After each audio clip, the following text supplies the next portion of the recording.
Do you know that if you lose a father, a husband, a wife, a son, or any relative, you do not own their land even if they left a will?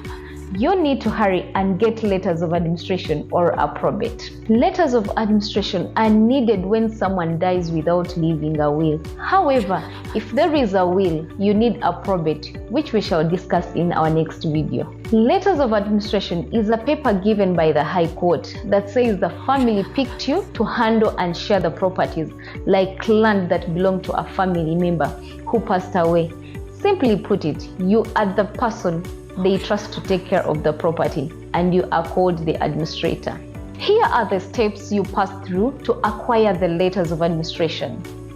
The first step is to get a death certificate from NERA offices in your locality, which is obtained by presenting a notification of death from the hospital where the relative died from, or a letter from LC1 in case the person did not die from the hospital.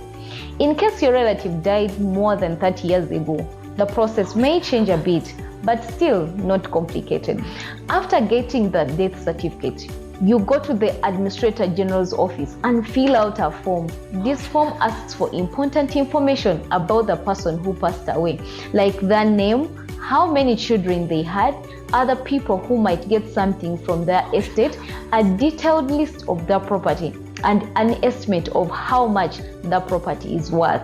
After that, you need to hire a lawyer who will start the official process by setting up a file at the Administrator General's office.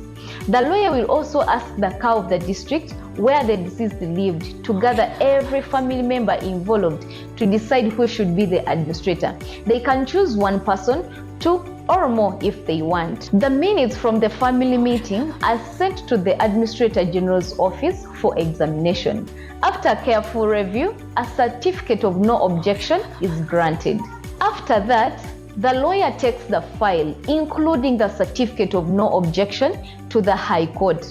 The court then puts a notice in a widely read newspapers like New Vision or Daily Monitor for 14 days. If there are no objections within the notice period, the person who wants to be the administrator is called by court for questioning.